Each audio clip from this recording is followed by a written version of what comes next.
So there have been a lot of questions surrounding how do you connect this to your car. The way this is going to work is you're going to have your laptop right in front of you. Always make sure it's plugged in. Some of these ship out with batteries that are fully charged and will carry a charge. Some don't, but it's irrelevant either way. You always want to have the laptop plugged in no matter what. The last thing you want is for this thing to die while you're trying to do coding or diagnostics of any kind. So what you're first going to do is start up your laptop, obviously by the power button there.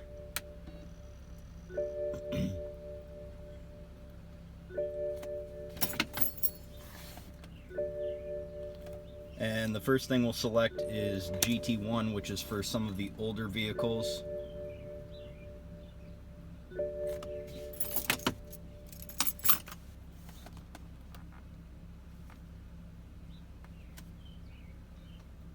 So Windows is going to start depending on, all these laptops have different specs. Depending on whatever you were sent, it could take longer. I have a modified laptop that I'm using for this, but everything's going to be the same as far as the instructions go. So before you do anything, once you are into the screen, always check to make sure that the Wi-Fi switch is in the off position. If it's in the on position, you'll see it right there. Always make sure it's in the off position, which is normally how I ship them, but if something shifts in the package, you always want to make sure that that's never on, because the software will not work otherwise. So right down here, you're going to see the serial port. Next to that, you're going to want to plug it into this. So the centermost USB port, your cable, is going to go right there, right in that one. It may work in other ports, but the only ones that I test this on and use for myself are the centermost ports, so that's what you're going to want to go with. The cable may or may not light up on the button right here. It really doesn't matter either way. All of the laptops are tested before I ship them out. The cable's a little bit tangled here. I'm going to untangle it. Try and make sure that it's untangled, only because the last thing, or the other last thing that you want is to have it pull out during diagnostics. Not a good thing either. So you've got your cable right there. We're going to set that down, and we're going to go into INPA EDIA BAS. So you're going to power on the virtual machine.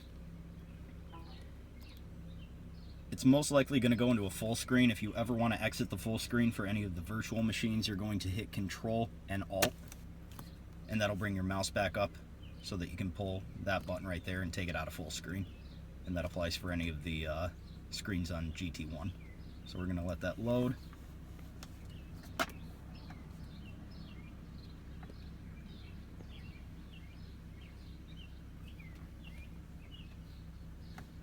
And I'm testing this on an E92 M3.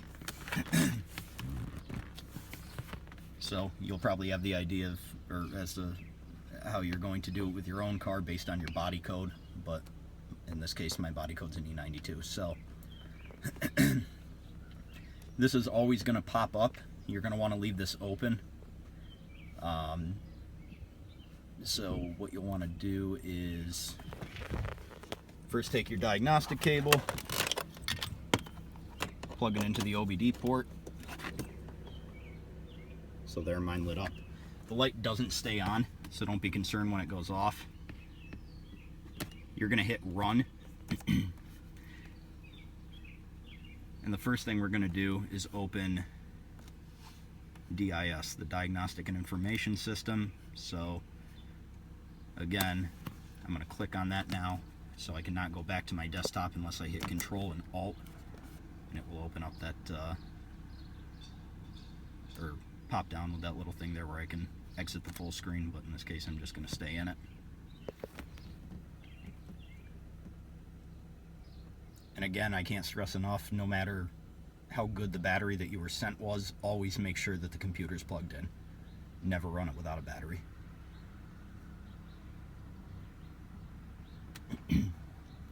The only reason I'm not doing that here is because I'm not doing any kind of diagnostics. I'm only showing how to connect it. So it wouldn't matter if the computer died anyway, but you do not want this to die while you're running diagnostic software. So this can take anywhere from 2 minutes up to, close to 10 minutes. Just be patient. Don't touch anything.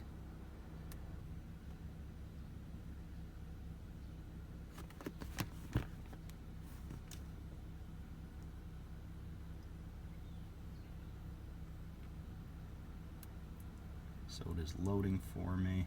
Alright, so as I said, I'm on a modified laptop. Mine pops up pretty quickly. So you could hit Control Alt again, and at this point you could actually go back to this window, which is still supposed to be open, and see that it's connected. Once DIS opens and loads, that should say connected. You don't necessarily have to do that, but it's a good way to check and make sure that everything is working okay so far. So you're going to hit Diagnosis.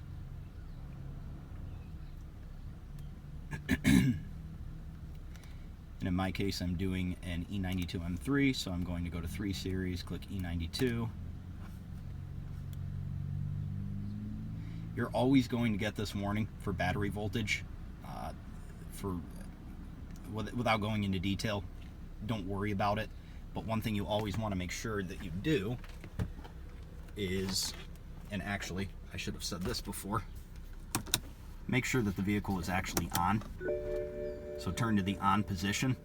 It's about the most important part. Make sure that all loads are off.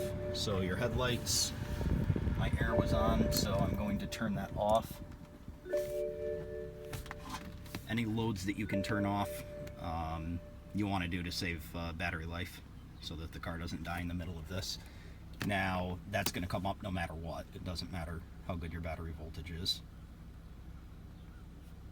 So you always click yes. And then at this point, you can either click Start Yes, which is what I recommend. I'm going to click Start No, only because it can take a little while to do the check on all the modules in the car.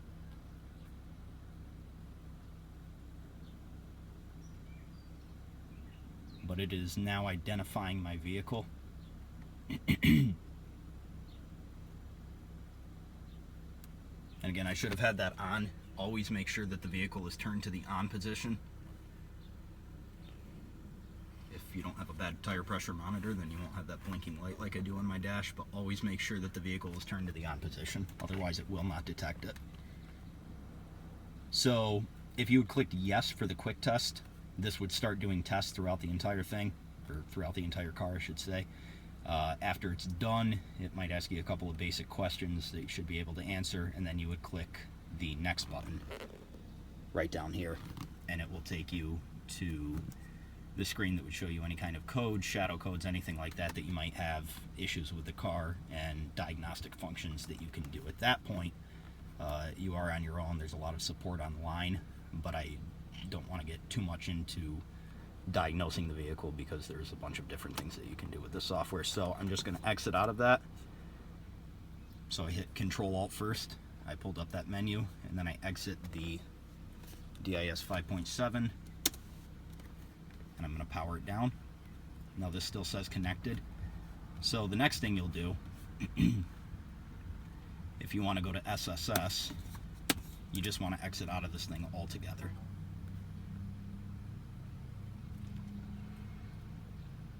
So to do SSS, we're going to power on the virtual machine again for INPA.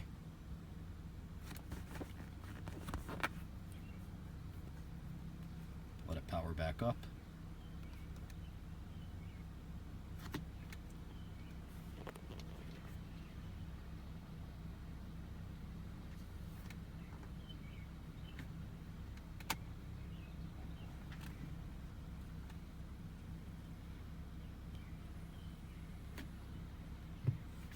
Okay, so same thing.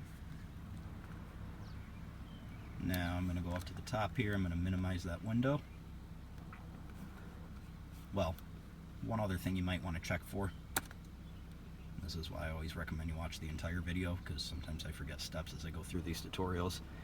You're always going to want to go up to VM once you're in this virtual machine here. Go down to removable devices, future devices, DCAN. It might have something different. It's always going to be something that you probably wouldn't recognize, but just make sure that's connected, that checkbox is connected. Any of these, it doesn't matter, but just make sure that the one checkbox for your USB device is connected. Again, that could look different. So I'm going to go ahead and hit run. Now for SSS, I'm going to power on the virtual machine. Runs in full screen again. Don't forget, if you need to get out of it, just hit Control-Alt. It'll bring your mouse back up and you can exit it if you need to for any reason. SSS is the one program that I don't recommend using to code a vehicle. I did include it because it's part of the package. Unless you're running on an old BMW, older than 2009, but you could also have a higher update that's not going to be supported under SSS. This isn't something I recommend. Sometimes people can brick their ECUs, meaning it becomes worthless for any kind of the module in your car or modules in your car. It's something that I included. Again, it's something you can use it at your own risk, as with all the software, but this is one that I don't typically recommend playing around with too much because it can kind of screw up the control modules. But anyway, you let it load. I'm going to click Home, click New Session. Now you'll click the only interface available. Continue. You don't need a description for the session name, unless you want one, but there's really no point. I'm going to click on 3 Series. Now what this will do, and I'm going to cut out of this, what this would normally do is go through, my car's actually updated to the point where you can't use SSS with it, not on the data files that I have on this laptop anyway, so it wouldn't detect it, but it would go through this. If your vehicle's detectable, you can go through and try and do some coding or whatever you want to do, but again, I really don't recommend using this unless you really know what you're doing, because it can seriously screw up your car. But it would determine the vehicle order, bring up some menus, and you can kind of pick what you want to do, reset adaptations, and a whole bunch of other stuff. But I'm going to exit out of this, so I'm going to power it off. One other thing to note here is that if you are in SSS, it will detect the vehicle, but it's always going to say disconnected. It's not going to be the same way that DIS was. It will not say connected for that, but you do have to be in this window with the diagnostic head emulator running. So I'm going to exit that. And that is BMW GT1. So let me get out of here. Now we're going to restart the laptop. And we'll go into the next part, the more modern diagnostics, which actually works back to the old vehicles anyway, and the one that I really recommend using. Again, GT1 is really a matter of preference and if your vehicle is even compatible with it. ISPI is the one that's going to support everything up to 2015, assuming that your update is not newer than that on your current vehicle. So let's log into that. So I left the cable plugged in. If you're going right into ISPI, you would do what I said at the beginning, just plug it into that rear centermost USB port and plug it into the car. Always make sure the car is on for any of these. And the first thing we'll do is ISTA-D, which is the diagnostics program. This is a more current version of what dealerships use.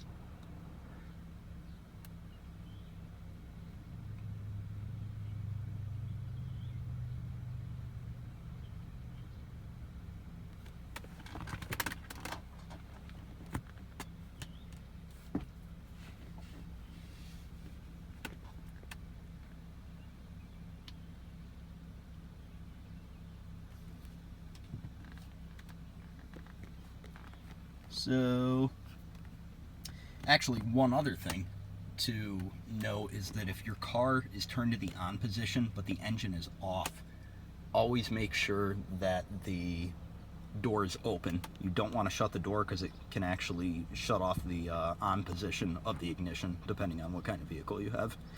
But anyway, so what you'll do here when you enter ISTA-D, you're going to just close this out.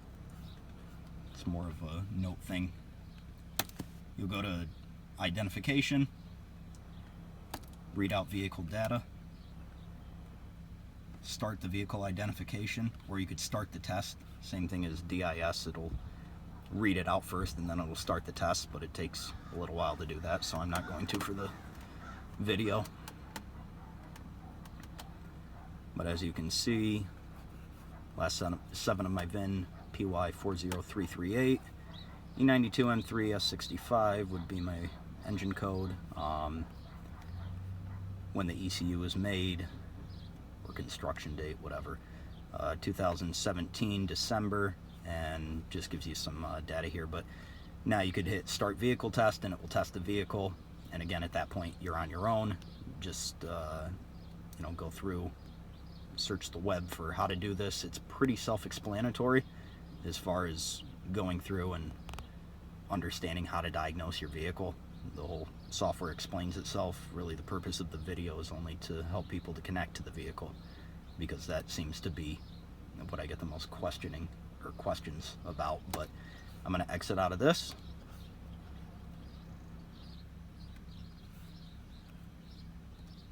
And you're going to have to click exit again.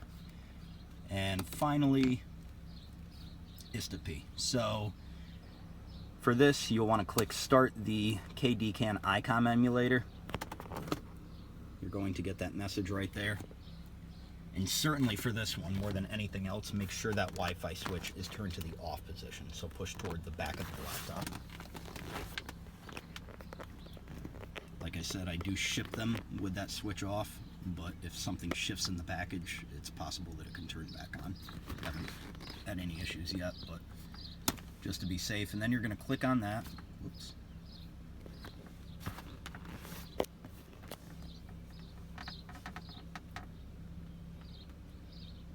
And be very patient with this. This is probably one of the most memory and processor intensive programs that you're going to run on this laptop.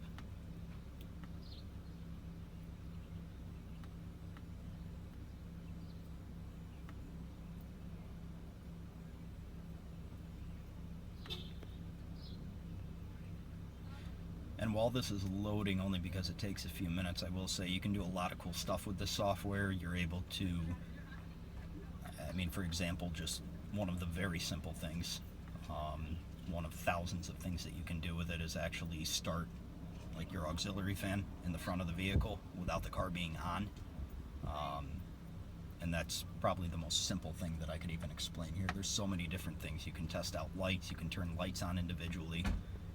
The possibilities are endless. I mean, this is designed for BMW dealer diagnostics. So, all right, so this, what you're going to do now is create a new session.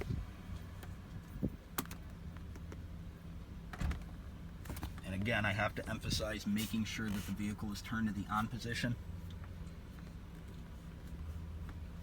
with your door open. Oops. So you're going to click on the only option there, click connect. Now, my update that I recently had is actually too new for this as well.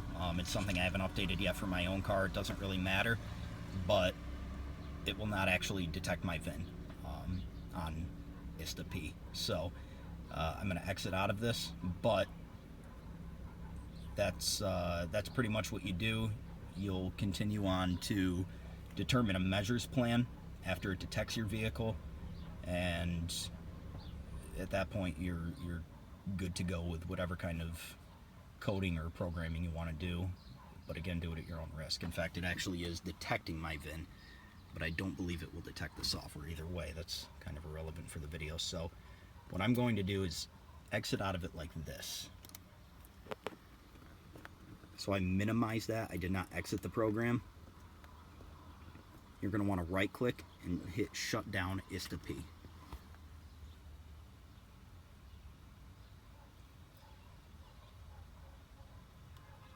So it could give you an error, just hit close the program.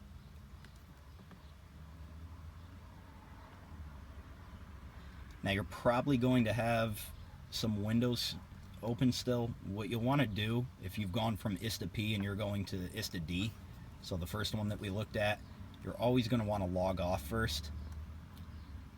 because there's probably something still running from that. ISTA-P is kind of difficult to close, so we're going to get out of that and go back into it. Now at this point, if you ran ISTA-P first and you want to go to ISTA-D, you would just close out of that and log off, and then go right into ISTA-D, and it should work without any issues. But that's about it. I hope you enjoyed the video, and any questions, anything else I could answer, feel free to ask me. Again, I do not offer support. I posted that in the listing, but I want to make a video on how to connect it to the vehicle. I don't think that's really fair to the buyer to receive a laptop where the setup is kind of complex, but other than that, you are on your own for diagnosing the vehicle and at your own risk. But be safe, search the internet. There are a lot of coding forums, and you shouldn't have any trouble. All right, thanks.